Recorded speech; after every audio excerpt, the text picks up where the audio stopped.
Assalamualaikum warahmatullahi wabarakatuh. Selamat pagi anak-anak, bagaimana kabar kalian? Ibu harap kalian dalam keadaan sehat dan dalam lindungan Allah Subhanahu wa Ta'ala. Baik, Ibu buka pembelajaran pada hari ini dengan membaca basmalah bersama-sama. Bismillahirrahmanirrahim. Hari ini kita akan membahas materi mengenai KD 3.12, yaitu menerapkan penerimaan, penyimpanan, dan penyaluran sarana dan prasarana, serta KD 4.12, yaitu melakukan kegiatan penerimaan, penyimpanan, dan penyaluran sarana dan prasarana. Selanjutnya, Ibu akan menjelaskan materi tentang penerimaan sarana dan prasarana. Penerimaan sarana dan prasarana merupakan sebuah kegiatan menerima fisik barang dari pabrik atau distributor yang disesuaikan dengan dokumen pemesanan dan pengiriman serta dalam kondisi yang sesuai dengan persyaratan penanganan barangnya. Dalam penerimaan sarana dan prasarana, kita juga harus memperhatikan 3 hal, yaitu fisik sarana dan prasarana yang diterima. Dalam fisik sarana dan prasarana yang diterima juga harus memperhatikan beberapa hal, yaitu menerima fisik barang secara langsung dan bukan hanya dokumennya saja. Selanjutnya, barang dapat dilihat, diraba, atau dirasa dan dapat dibandingkan dengan dokumen pengantaran. Selanjutnya, pengecekan kondisi isi kemasan dan tanggal kadaluarsa barang, dan kuantitas barang sudah sesuai dengan dokumen pemesanan. Yang kedua yaitu memperhatikan dokumentasi pemesanan. Dokumentasi yang diperlukan minimal dokumen pengiriman delivery note, delivery order, dan packing list atau surat jalan. Dokumen pemesanan akan lebih baik bila dilampirkan. Dokumen dalam hal ini yaitu pendamping barang yang secara fisik dapat dibaca dan dicocokkan dengan barang yang dikirimkan. Hal yang ketiga yaitu cara penanganan sarana dan prasarana. Adapun dalam penanganan sarana dan prasarana, pakailah peralatan yang sesuai dengan barang. Pahami aturan keselamatan dalam menggunakan barang. Tangani barang sesuai dengan siklus hidup atau pemakaiannya. Selanjutnya yaitu hal-hal yang penting yang perlu diperhatikan dalam penerimaan sarana dan prasarana. Yang pertama, masukkan barang ke tempat penyimpanan. Yang kedua yaitu bukti tanda barang diterima. Yang ketiga yaitu cek bukti pemesanan dengan fisik barang. Yang keempat yaitu bukti pesanan barang dari gudang. Dan yang terakhir yaitu cek expired data dan kondisi barang. Adapun proses penerimaan sarana dan prasarana, Satuan Kerja Penerima Barang membentuk panitia penerima atau pemeriksa barang. Anggota panitia minimal berjumlah 3 orang. Apabila barang yang diterima bersifat teknis, anggota panitia sebaiknya ada yang ahli dalam bidang yang sesuai dengan jenis barang yang diterima. Apabila anggota ahli sulit dicari, barang tersebut hendaknya dapat diterima setelah diadakan uji coba. Kemudian, apabila barang tiba, anggota panitia segera melaksanakan penerimaan dan pemeriksaan barang, baik pemeriksaan administratif seperti pemeriksaan faktur yang berisi data barang secara kualitatif dan kuantitatif maupun pemeriksaan fisik. Selanjutnya yaitu membuat berita acara. Berita acara dapat berisi beberapa hal, yaitu yang pertama, nomor berita acara. Yang kedua, hari, tanggal, dan tempat pembuatan berita acara. Yang ketiga, nama anggota panitia pemeriksa. Yang keempat, nama, jabatan, dan alamat yang menyerahkan. Yang kelima, dasar penerimaan yaitu surat pengantar, faktur, dan invoice bernomor. Yang keenam, hasil pemeriksaan tentang kondisi barang dengan keterangan baik, kurang, atau hilang. Yang ketujuh, tanda tangan anggota panitia dan yang menyerahkan. Dan yang terakhir, yang kedelapan, yaitu pihak yang mengetahui, misalnya kepala satuan kerja. Apabila volume dan jumlah barang yang diterima banyak dan tidak dapat ditulis dalam lembaran berita acara, informasi dalam berita acara dapat dituliskan di lembaran tambahan sebagai lembaran lampiran. Adapun dokumen administrasi penerimaan sarana dan prasarana yaitu bukti penerimaan barang.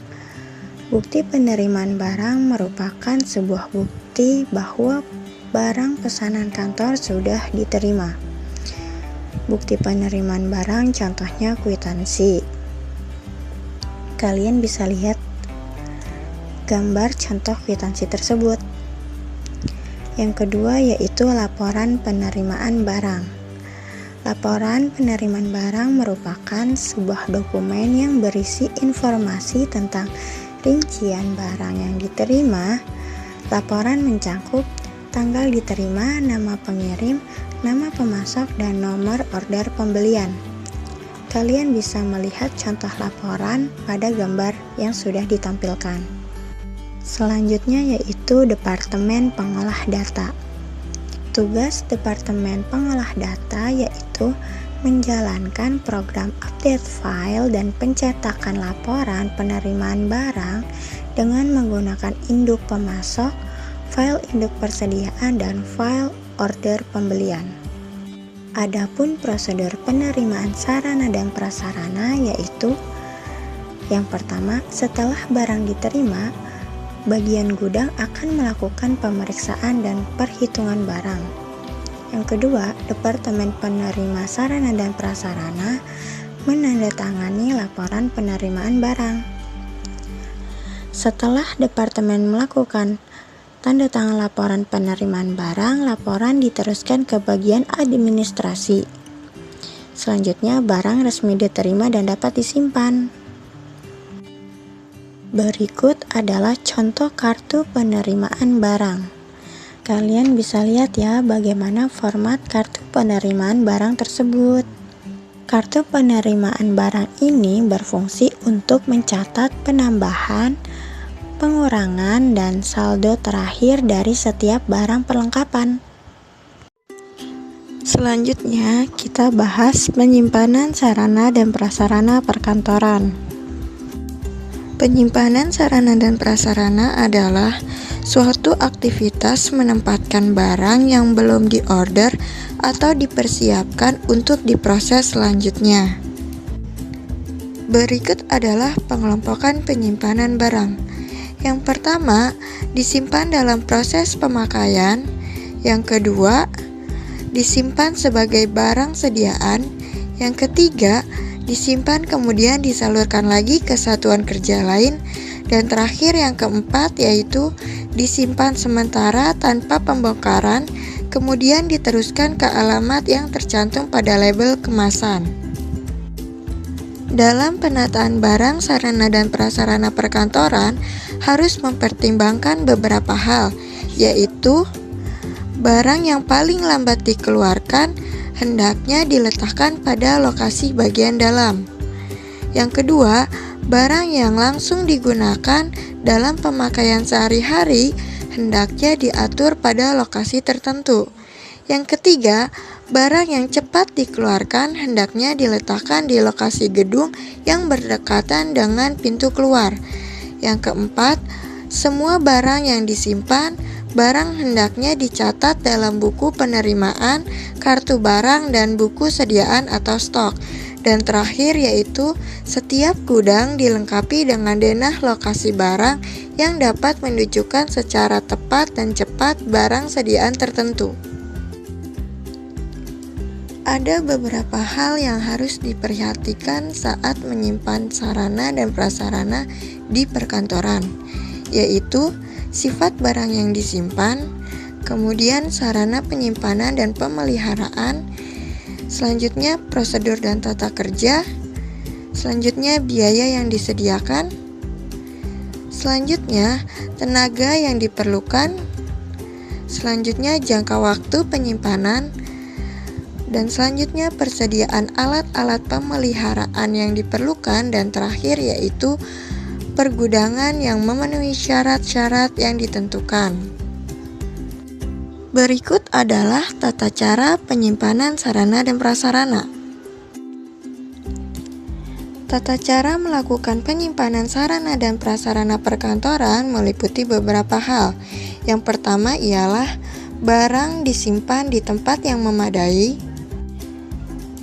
Kemudian yang kedua adalah barang disimpan berdasarkan klasifikasi. Yang termaksud klasifikasi barang yaitu jenis barang, berat barang, merek barang, dan satuan barang. Kemudian yang ketiga yaitu barang disimpan dalam keadaan bersih. Yang keempat ialah barang disimpan dalam ruangan yang cukup ventilasi. Yang kelima ialah barang disimpan harus sudah dihitung dan dicatat dalam buku persediaan.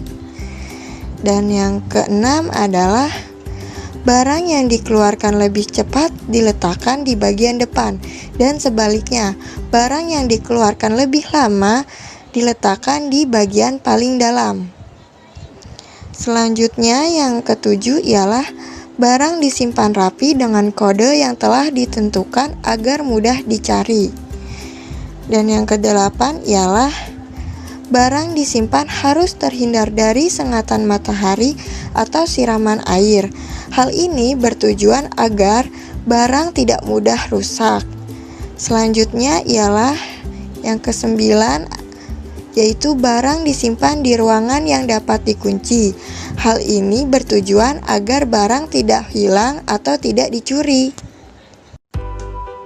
Baik, sekarang kita akan membahas materi terakhir dari KD 3.12 dan 4.12 ini, yaitu mengenai penyaluran sarana dan prasarana perkantoran. Penyaluran sarana dan prasarana perkantoran adalah aktivitas yang mencakup pemindahan barang dan tanggung jawab dari instansi atau pemegang yang satu kepada yang lain dalam suatu perkantoran. Terdapat beberapa hal yang harus diperhatikan dalam aktivitas penyaluran sarana dan prasarana kantor, yaitu yang pertama, ketetapan barang yang disampaikan baik jumlah maupun jenisnya. Yang kedua, ketetapan sasaran penyampaiannya. Yang ketiga, ketepatan kondisi barang yang disalurkan. Sistem penyaluran sarana dan prasarana kantor meliputi 3 langkah, yaitu yang pertama ialah mencatat kebutuhan ATK, mesin, dan perabot kantor yang rusak, kemudian mengambil barang-barang yang dibutuhkan tersebut di gudang kantor, dan selanjutnya adalah membagi barang pada tiap bagian kantor yang membutuhkan sarana prasarana tersebut. Sistem pendistribusian atau penyaluran terbagi menjadi 2 cara, yaitu dengan cara langsung dan yang kedua dengan cara tidak langsung. Cara langsung yaitu berarti barang-barang yang sudah diterima dan diinventariskan langsung disalurkan pada bagian-bagian perkantoran yang membutuhkan tanpa melalui proses penyimpanan terlebih dahulu. Sedangkan dengan cara tidak langsung berarti barang-barang yang sudah diterima dan sudah diinventariskan tidak secara langsung disalurkan, melainkan harus disimpan terlebih dahulu di gudang penyimpanan dengan teratur. Adapun asas-asas pendistribusian atau penyaluran sarana dan prasarana kantor terbagi menjadi 4. Yang pertama, asas ekonomi. Etika asas ekonomi dalam penyaluran atau pendistribusian sarana dan prasarana juga terbagi menjadi beberapa hal. Yang pertama, pemerataan, yang kedua, keadilan, dan ketiga, ketepatan waktu dan kualitas. Selanjutnya, asas keamanan. Asas ini digunakan sebagai pendukung efektivitas dan efisiensi kerja suatu organisasi. Oleh karena itu, dalam pendistribusian barang siap pakai, diperlukan suatu pemeliharaan dan perawatan barang selama di dalam tempat penyimpanan atau gudang. Yang ketiga ialah asas ketepatan. Asas ketepatan dalam pendistribusian sarana dan prasarana kantor juga meliputi beberapa hal. Yang pertama, ketepatan jenis dan spesifikasi logistik yang disampaikan. Yang kedua, ketepatan nilai logistik yang disampaikan. Yang ketiga, ketepatan jumlah logistik yang disampaikan. Yang keempat, ketepatan waktu penyampaian. Yang kelima, ketepatan tempat penyampaian. Dan terakhir, ketepatan kondisi logistik yang disampaikan. Selanjutnya, asas yang keempat yaitu asas kecepatan. Asas kecepatan sangat memperhatikan perhitungan waktu yang digunakan untuk mendistribusikan atau menyalurkan barang-barang, sarana dan prasarana kantor. Jangan sampai barang yang dikirim terlambat datang. Hal ini akan berakibat pada terhambatnya aktivitas kerja suatu organisasi. Kemudian kita bahas langkah-langkah penyaluran atau pendistribusian sarana dan prasarana kantor. Dalam langkah-langkah penyaluran atau pendistribusian sarana prasarana kantor terdapat 3 langkah. Yang pertama, penyusunan alokasi. Penyusunan alokasi perlu memperhatikan beberapa hal. Yang pertama, jenis barang, jumlah barang, kegunaan atau keperluan barang, penerimaan barang, waktu penyerahan barang. Selanjutnya adalah langkah yang kedua. Langkah kedua ialah pengiriman barang.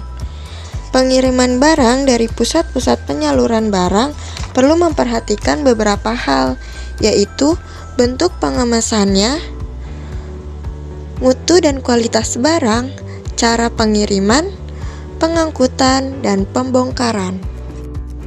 Selanjutnya adalah langkah yang ketiga, yaitu penyerahan barang.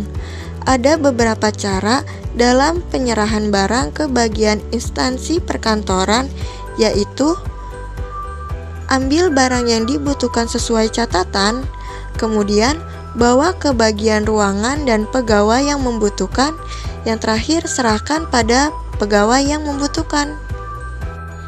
Dalam penyerahan barang, ada beberapa hal yang penting yang dilakukan ketika penyerahan barang, yaitu mengisi daftar penyerahan barang, serta membuat surat pengantar, tanda terima, dan biaya pengiriman barang. Baik, Ibu akhiri pembelajaran pada hari ini. Jika kalian ingin bertanya mengenai materi atau tugas, dapat melalui WhatsApp grup yang sudah tersedia. Baik, Ibu akhiri pembelajaran hari ini dengan mengucapkan hamdalah bersama-sama. Alhamdulillahirabbil alamin. Assalamualaikum warahmatullahi wabarakatuh.